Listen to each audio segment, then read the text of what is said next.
When I was a kid, I was blessed enough to have a grandmother who actually upgraded my Game Boy Advance SP into a DS Lite. You remember this? I do. Can you believe that? This is like 30 years old? Yeah. I love this thing so much that I used to dream of being able to play all of my GameCube games and other Nintendo console games on the DS Lite. And well, 19 years later, that dream is real. Okay, it's not necessarily a DS Lite, but it is still a clamshell, so it kind of counts. This is the Retroid Flip 2, and it might just be the perfect retro handheld, at least for me. It's the follow-up to the insanely popular Retroid Pocket 5. It's literally the same guts, the same internals, but with a brand new clamshell body. I pre-ordered this Flip, and it finally arrived in the mail a few days ago. However, there is a problem, and it's the fact that I now own 2 of these devices. I'm not rich, I don't get these products via sponsorship at all, and it's really not a sound decision for me to own 2 very similar devices. So by the end of this video, we have to decide whether or not the Flip 2 truly is a better upgrade,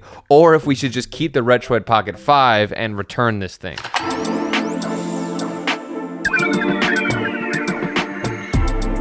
Straight out of the box, we're getting the classic Retroid vibes. You're just getting, you know, some decent packaging, the device itself, and then a quality charging cable with the Retroid branding on it. I did end up going for the 16-bit colorway compared to the other GameCube colorway that I did get for the RP5. My expectations for this thing, honestly, were super low. The original Flip 1, I had like no interest in at all. I just thought the Flip 1, while it kind of has its own charm, is just such an ugly device, and I expected my opinions to be the same on the Flip 2, but I was pleasantly surprised straight out of the box. It did remind me so much of like an original DS Lite or maybe a 3DS, just in a slightly smaller but thicker form factor. Going straight into the build quality here, it is a lot wider and thicker than the original Retroid Pocket 5, which for me is actually a really good thing. There's just something about the Flip 2 that makes my hands a little bit more comfortable. I like the thickness of it, and it feels like I'm holding something a little bit more, I guess, sturdy. And maybe it's just like the nostalgia or the muscle memory from my childhood of literally holding a DS with me everywhere. So maybe that is making this a little bit more biased here, but I do really enjoy the way this feels in my hands. The main complaint though that I have is the type of plastic that they did use on this device. It feels slightly cheaper and less premium than the original RP5. The plastic just makes things feel a little bit more hollow and less sturdy, like it's more prone to breaking or potentially just not as nice of an item as something like the original model. The button layout is pretty weird, and honestly, when you just look at this device, it kind of throws you off a bit with how much space there is on the front. When it comes to the layout though, it is interesting because they did change up the D-pad location with the stick on the left side. So with the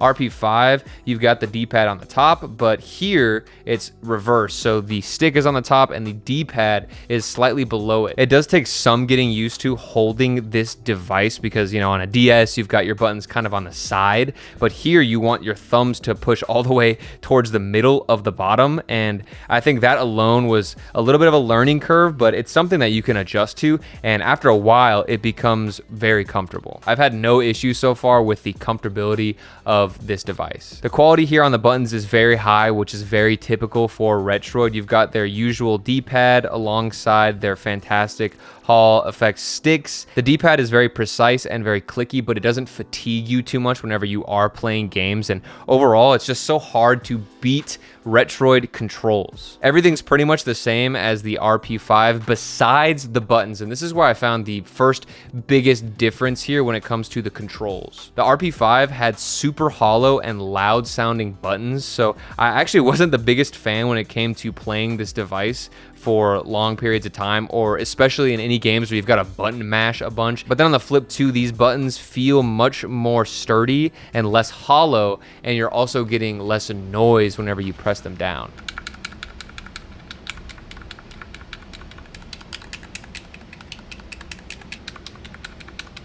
I'd still consider the buttons to be on the louder side, but it hasn't gotten to the point where I feel like I'm gonna wake up like a sleeping or significant other in the same bed. And that's actually pretty important to me, because if I pull this thing out in public, like I don't wanna be sitting there mashing buttons and everybody's just staring at me like I'm a 5-year-old. I've got no complaints about the triggers, and they've got this nice little gritty texture that makes it feel more comfortable and grippier whenever you're playing games. And of course, since we're talking about a clamshell, we have to bring up the most important thing here with the overall design, and that's gotta be the hinge. The hinge here to me is just passable, and it does the job without me having too many complaints. You compare it to something like the new 3DS XL or like a DSi XL, and those hinges feel so much more sturdier and satisfying to actually flip open.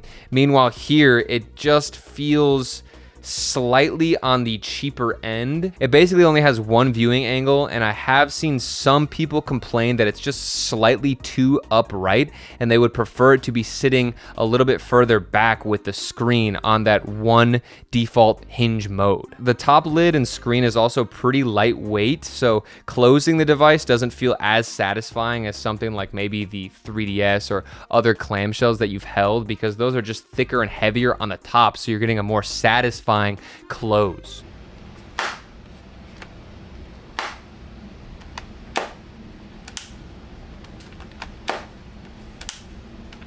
It's not perfect, but it absolutely does the job. And with any hinge device, even if it feels amazing, I think you're taking a risk if it's not like an original Nintendo product. And even those products from Nintendo are known to have a lot of hinge issues or could possibly break in the future. That's probably the biggest L when it comes to clamshells in general, is that you're banking on the hinge lasting you for quite some time. So if you're trying to invest money in a retro handheld and you specifically want this one and you purchase it, you have to understand that you are taking a risk by buying this form factor, because the hinge is something that could break, and it's just an extra thing that you've got to worry about. And I've already seen some videos surfacing where it's showing a couple of issues. But if you're an idiot like me and you absolutely love clamshells, you are going to be happy with this thing, and it's going to feel and hit you right in that little nostalgic bone deep in your little stomach or esophagus or wherever it lies. By default, the clamshell design is meant to protect your buttons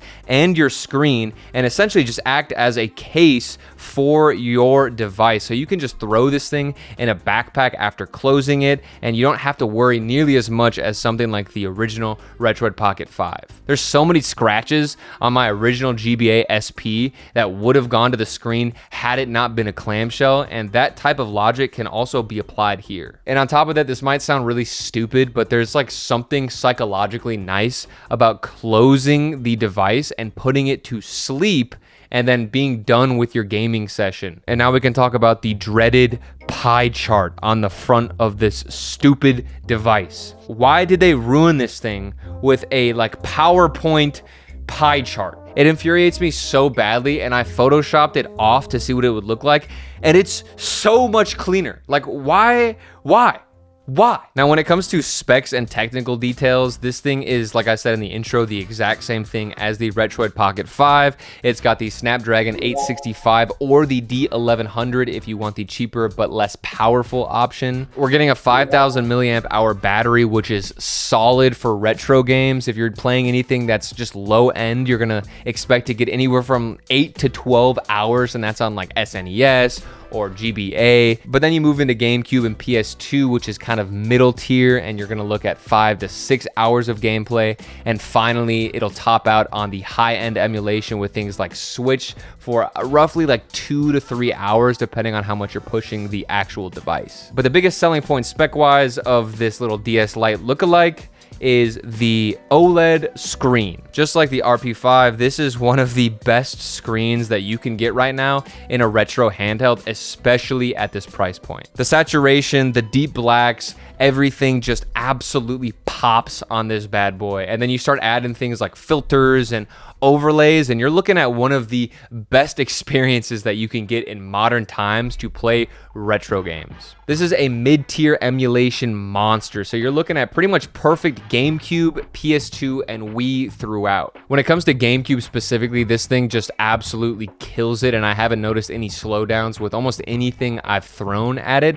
But I will say on the PS2 side, there were some games that were kind of tricky to emulate, and I know that PS2 games are notably harder to emulate in certain aspects. So on that note, if you're expecting an absolutely flawless PS2 machine, you can pretty much get it if you mess with some of the settings, but there are going to be slight hiccups here and there. You can run some Switch games, but don't make that your reason to buy this little clamshell. Switch games are super hit or miss, and it's mostly just the lightweight ones that you can actually emulate with proper performance. Anything that's kind of crazier, you're gonna have to run into issues with changing the drivers to like turnip drivers and messing with the settings and doing like the most extra work that you could possibly imagine just to get one of your games to run on this thing. And that might be cool for you, but for me, I don't really bother too much with Switch. I just kind of view it as like an extra potential for emulation and something that is a little bonus on the side. But of course, anything lower than the consoles that we mentioned, it's going to absolutely blast out of the water. This thing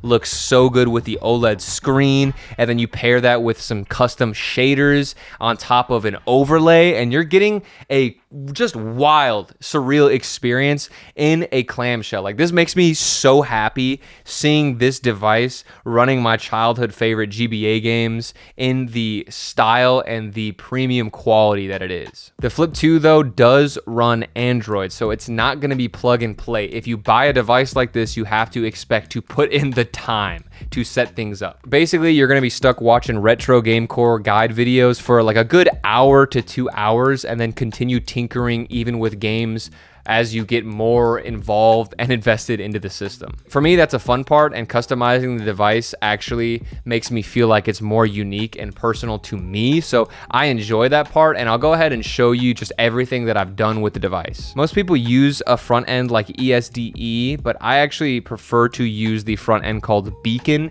and you can buy this on the Play Store for like a couple of bucks. I love the way that this looks and the simplicity of Beacon itself. I think it organizes the games really well. The icons look awesome. Beacon also gives you the option to add custom menu music, so when I'm just browsing around for games, I'm also vibing out to some classic Nintendo OSTs.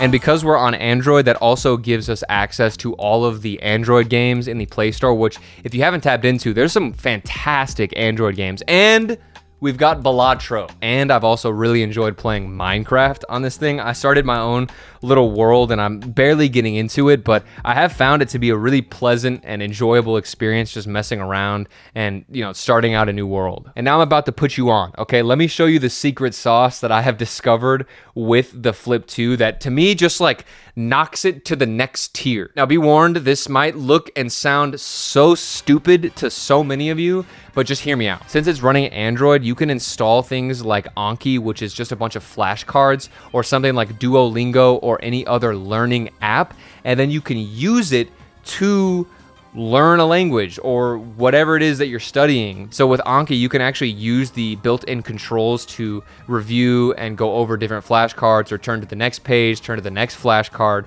and it actually gamifies the system of learning a language. You can do this on the Retroid Pocket 5, and I did talk about it in my review. But one thing that I also just discovered and was trying out, and it works surprisingly well on this thing, is the Kindle app. You can put the Flip 2 in portrait mode and then open up the Kindle app and essentially turn this thing into a dedicated reading device as well. And because it's so thick on the left side, you have something to grab and to grip with your left hand.